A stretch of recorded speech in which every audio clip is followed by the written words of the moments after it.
Құрметті халайық, сізбен біз көп ескере бермейтін шаш туралы мына бір керемет деректі айтамыз. Әрбір ата-ана отбасы білуге тиісті деп ойлаймыз. Ежелден адамдар әйелдің қаруы шаш екенін жақсы білген. Ертедегі славяндар шаш арқылы жер, ана мен күн, әке әсер ететінін дәріптеген. Шаш арқылы даналық пен Тәңірдің қалауын сезінуге болатынын есте сақтаған. Шаш тәндегі күш-қуатты сақтаушы құрал болған. Ұзын бұрым көрік пен күш. Әйел үшін ұзын шаш тек көрікті болудың амалы ғана емес. Шаш әйелдің ішкі күш-қуатының деңгейін көрсететін өлшеуіш. Ведалдарда шаш жағымды энергияны жинақтайтыны айтылған. Шашы ұзын әйел салмақты, сабырлы болады екен. Ертедегі әйелдер шашты ұзын етіп өсірген, бұрым қылып өріп қоятын болған. Әйел үшін бұрым кәдімгі ток зарядтайтын сияқты рол ойнаған. Шаш ұзын болған сайын оның иесі ақылды, көреген, күш-қуаты көп болған. Оның адамгершілігі мол, мейірім мен нәзіктігі басым болып тұрған.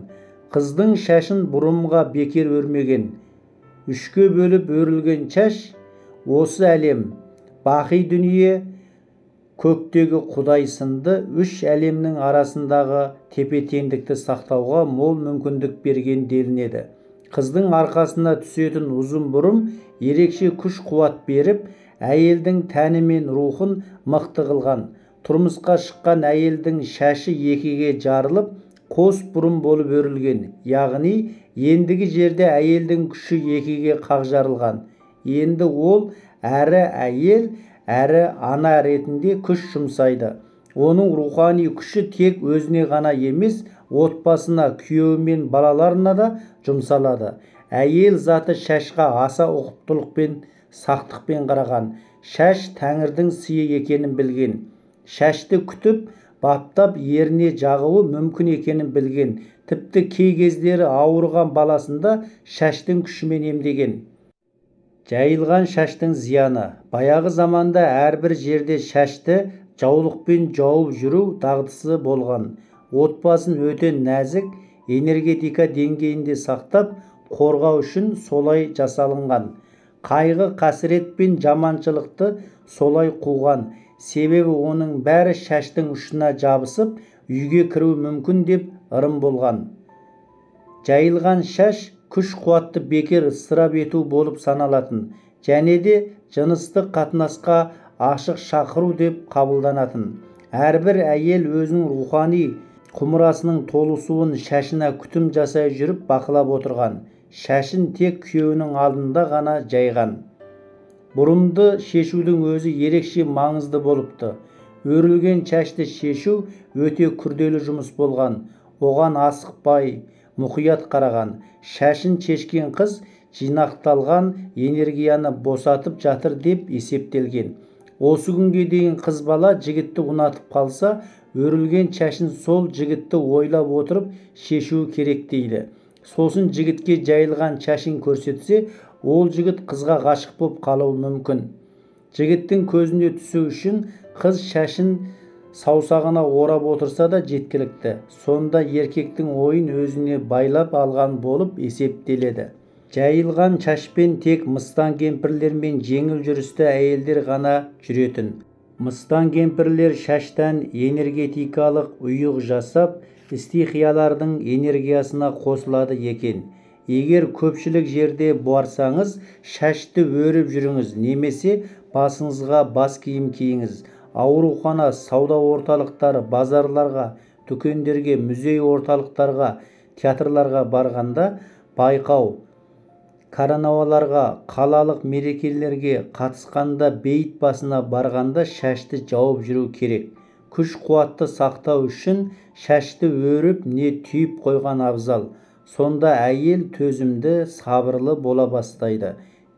Жеркеге түйілген шаш әйелді жуас қылады. Өрілген шашты омыртқаның үстінен жіберіп қою табиғат ананың күш-қуатымен сусындауға мүмкіндік береді.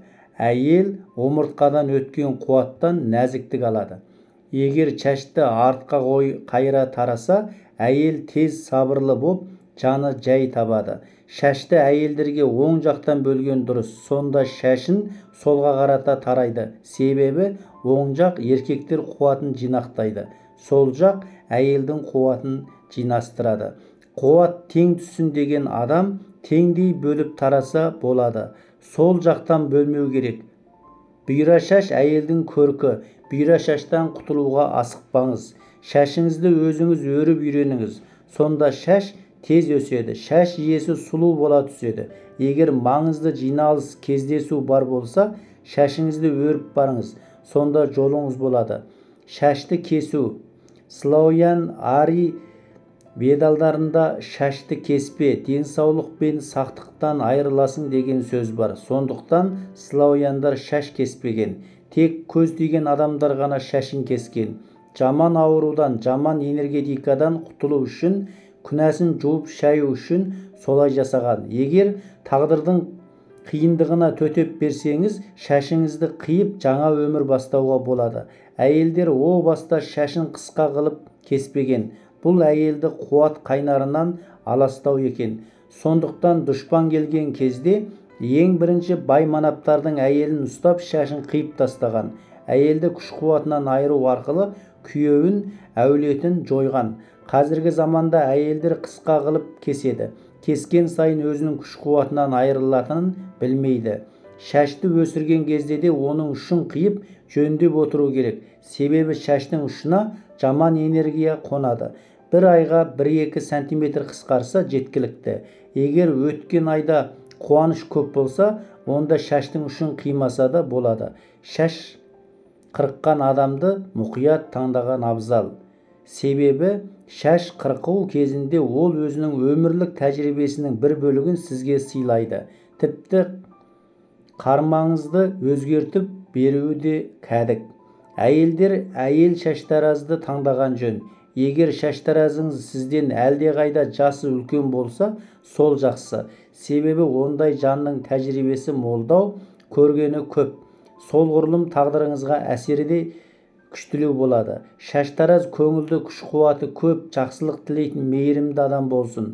Сонда оның сізге әсері игі болмақ. Шама келсе, кекіл қоюдың аулақ болған жөн. Ертеде маңдайы жабатын шаш өмір жолын адамның негізгі мақсатын жауып қалады деп есептелетін. Еркектердің әйел шаштаразға барғаны дұрыс емес. Әйел шаштараз жұбайының қуатын жоққа шығарып, күйеуді өзіне қаратып алуы мүмкін. Ең дұрысы еркектің шашын әйелі не шешесі қырқып беруі. Баяғы заманда әйелдерге әдейілеп шаш қиюды үйрететін болған. Өз шашын өзі кескен жаман ырым, тән мен жанға зияны көп. Кесілген шашты, не түскен шашты тарақта қалғанын жерге көміп, не өртеп жіберген дұрыс. Сонда қуат далаға кетпейді. Шашты басқа біреулер жаман пиғылмен қолданып тастамасын десеңіз, солай істеңіз. Баланың шашын 1 жастан кейін кескен дұрыс. Шілде шашын сақтап жүрсеңіз, ол туралы ешкімге тіс жармаңыз. Толыса бастаған ай кезінде қырқылған шаш тез өседі. Ай кемеген кезде кесілген шаш түспейтін болады. Жүктілік кезінде шашты кесуге болмайды. Жүкті әйелдің шашына өзі мен баласына арналған күш қуат жинақталады. Маңызды жағдайлар алдында шаш кеспеу керек, тағдырға зиян тигізбес үшін. Шаштың ұзындығы. Шаштың ең әдемі ұзындығы кеуденің орта тұсындағы нүктеден асуы. Ол жерде анахата чакрасы орналасқан. Егерде шаш сол тұстан қысқарақ болса, онда әйел Тәңірмен байланысын үзеді. Өзін бақылай алмай қалады. Шашын ұзын қылып өсірсе, оның тәңірінде жақсылықтар орын ала бастайды. Шаштың ұзындығы қабылданатын энергияның жылдамдығы мен санын анықтайды. Шаш ұзын болған сайын энергия көбірек болады. Сонда әйелге күнделікті күйбең тірліктерін орындау оңайырақ болады. Шаш өсіру ерекше аскеза. Ұзын шаш өсіру оңай емес, бірақ Ведалдар шашын өсірем деген ниет туғаннан бастап шаш қалыңдап өздігінен жылтырай бастайды дейді. Шаш әйелдің қуаты болғандықтан оның ұзын болуын назардан тыс қалдырмау керек. Шаш өсірген кезде берілген уәде міндетті түрде орындалады. Мысалы, күйеуімнің байлығын арттыру үшін шашымды өсіремін деп айтсаңыз, ол орындалады. Қысқа шаш еркектік энергияны көбейтеді. Сондықтан шашын кескен әйел ғаламның сыйын алуға шамасы жетпей, оларды отбасы үшін қолданудың жөнін таппайды. Оның үстіне әйелге тамағының тесігін, желкесін ешкімге көрсетпей жүру өте маңызды. Егер адамдар осы нүктелерге жаман көзбен қараса, сұқтанса әйел ауырып қалуы мүмкін. Шаш керекті ұзындыққа дейін өскенше оны түйіп, буып жіппен байланған жіп жауырынға жететіндей етіп қою қажет. Шашты бояу. Шаш бояу әйелдің энергетикасын өзгертеді, оның тән мүмкіндігін өзгертеді. Әсіресе бояу табиғи болмаса, онда химия шаштың түсін ғана емес, құрылымын да өзгертеді. Сол арқылы адамды белгілі бір ғаламшардың энергиясына байланыстырады. Баяғы кезде шаш өзінің түсінен 1-2 реңге ғана өзгеру тиіс, көп емес. Егер адамның шашы қара болмаса, онда қара түске боямаңыз. Сосын қып-қызыл түске де бояған зиян. Әйелдің бойындағы еркектік күштердің бас көтеруіне әкеледі. Шашқа үнді қынасы жақсы әсер етеді. Ол шашты нығайтып қоймай, құрылымын тазартады. Қынаны қолданған әйел жеңілденіп қалғанын бірден сезеді. Қынаны азғантай шаш бөлігіне жағып үйреніңіз. Қынамен басма ашық және ақ шашты жақсы бояйды. Лимон шырыны мен сірке суын қосса, бояу қанық болады. Қара кофе немесе шарап қосылған қына шашты анағұрлым қанық етеді. Шаштың саулығы.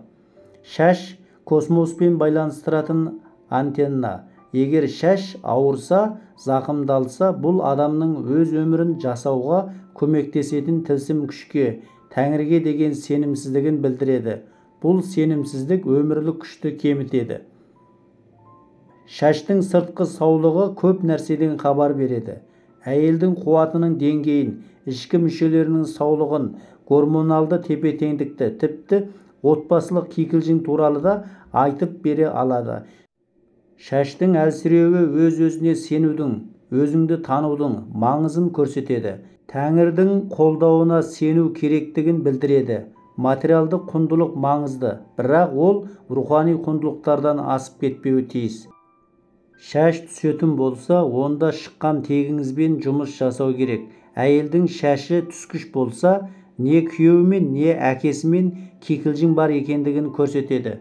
Егер әйел шашын дұрыс күтіп баптаса, қажетті ұзындыққа дейін өсірсе, ол орасан зор күш-қуатқа ие болады.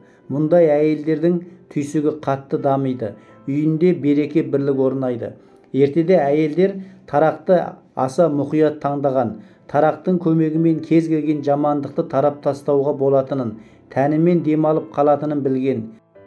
Демалу әйел үшін нәзіктікті жинаудың алғы шарты екен. Шаш әйел үшін сыртқы орта мен ақылының арасындағы көпір сияқты. Сондықтан шашты күтіп баптау бір қарағанда аскеза. Ұйықтар алдында шашты тарау бүкіл жамандықтан құтылу. Сондықтан шашты мұқият, асықпай тараған абзал. Шаш тараған кезде жақсы нәрсені ойлап, жақсы ән салып тараған жөн. Шашты неғұрлым жиі жауып тұрған пайдалы. Олар тек кір болып қалмайды. Шашқа реніш, өкпе, жаман әңгіменің бәрі жабысады. Біреуге ренжісеңіз, күш-қуатыңыз азайып қалса, шашыңызды жуыңыз. Бірден жеңілдеп, көңілденіп қаласыз. Шакти деген ведалық энергия шашта жинақталатын болғандықтан, әйелге шашын бөтен адамдарға ұстатуға болмайды. Тек күйеуі мен әкесі ғана ұстай алады. Айналаңызда ұрыс шығып кетудің қаупі төнсе, басыңызға жаулық жабыңыз. Сонда келеңсіздіктер сізді айналып өтеді. Шашты жуғанда арнайы майларды қолданыңыз. Зәйтүн, ошаған, кастор, тоң май және тағы басқа. шашты өсіруге көмектесетін зефир майлары, иланық, даршын, лаванда, гүлшетен, қарағай, шатраш. Осы деректерді аударып дайындаған Шынар Әбділда. Құрметті халайық, ел аман, жұрт тыныш, ден сау, әр қазақ бай қуатты болуға хақылы. Құрметпен, Керек дерек арнасы. Бізге жазылып кетуді ұмытпаңыздар.